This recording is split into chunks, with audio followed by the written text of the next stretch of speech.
ইষ্টি চলন থাকে যদি রুখবে না তো এই দুর্গতি, দুর্গতি সব দুর্গ হয়ে আনবে জয়ে উন্নতি। ইষ্টি চলন থাকে যদি রুখবে না তো এই দুর্গতি, দুর্গতি সব দুর্গ হয়ে আনবে জয়ে উন্নতি। ঠাকুর বারবার আমাদেরকে প্রকৃত হওয়ার কথা বলল, এমনকি বলল কেউ যদি ইউনিভার্সিটি পড়াশোনা না করে তাকে ইউনিভার্সিটির কখনো কোনো ডিগ্রি দেয় না। যে ঠিকঠাক পড়াশোনা করে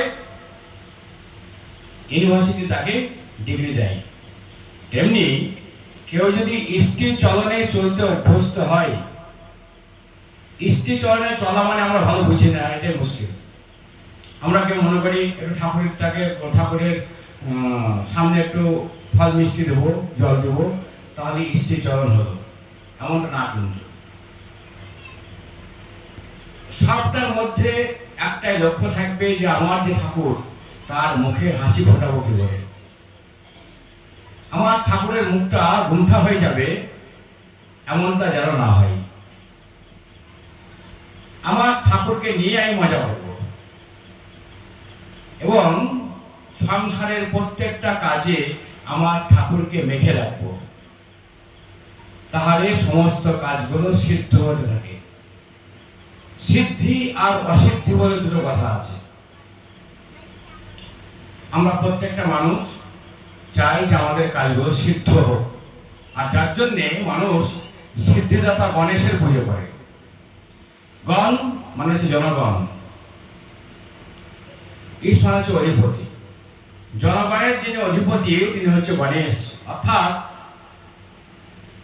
এই হাতির মাথা লাগানো একটা পেটমোটা দেবতা, তার পুজো করলে আমার সব কাজ সিদ্ধ হয়ে যাবে এমনটা মনে করার কোনো কারণ নেই। কেননা কৃপা শব্দের অর্থ করো এবং পাও, বিহিতভাবে করার ভেতর দিয়ে আমার বিহিতভাবে হয়ে ওঠার ব্যাপারটা আছে, যোগ্য হয়ে ওঠার ব্যাপারটা আছে। আর তেমন তো হতে পারলে তার কৃপা আমার মধ্যে বর্ষিত হবে। তাহলে তার কৃপা তখনই বর্ষিত হবে যখন আমি তার যে প্রত্যেকটা কথা, তার যে ইচ্ছা, তার যে নির্দেশ, তার যে বাণী আমার প্রত্যেকটা কাজে কর্মে আমি করতে পারছি কিনা তা দেখা। আর কি পাওয়ার ব্যাপারে আমরা প্রত্যেকটা মানুষ এখন অধর্মীয় পন্থী, বিহিতভাবে আমরা পেতে চাই না এবং বিহিতভাবে আমরা দেই না।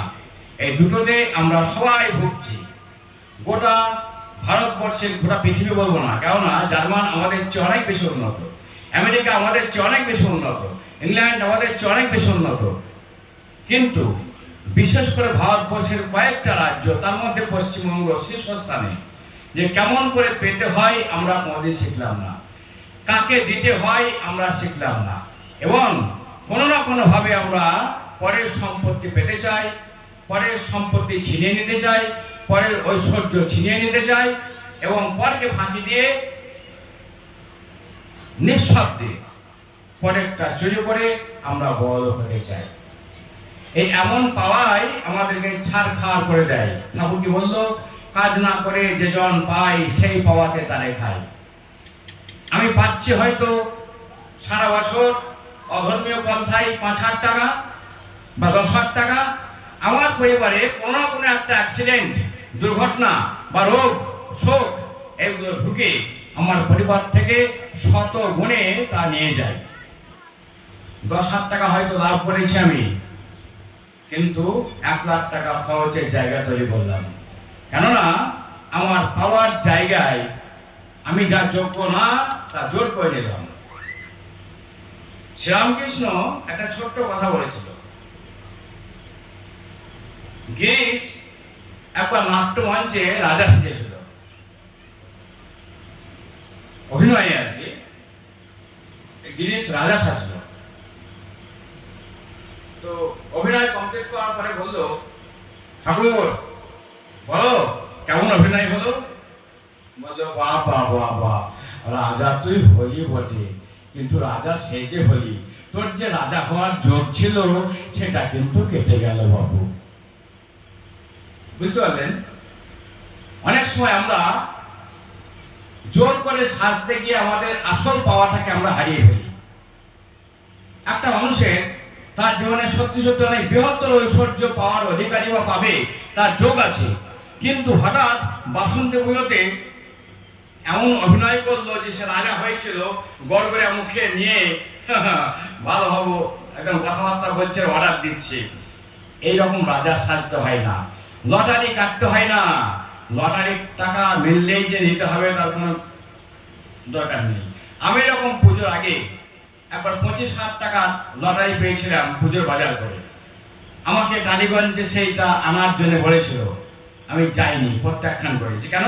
আমি জানি যে এই লটারির টাকা আমি নিলে আমার আসল পাওনা থেকে আমি বঞ্চিত। আসল পাওনা মানে ঈশ্বর যে আমাকে দিতে চাই আমার বৃহৎ পরিশ্রমের ভেতর দিয়ে, তা আমি পাবো না বা তা থেকে আমি বঞ্চিত হব। কাজে প্রত্যেকটা পাওয়ার পিছনে আমার করণীয় কি হয়ে আছে সেটা দেখা দরকার।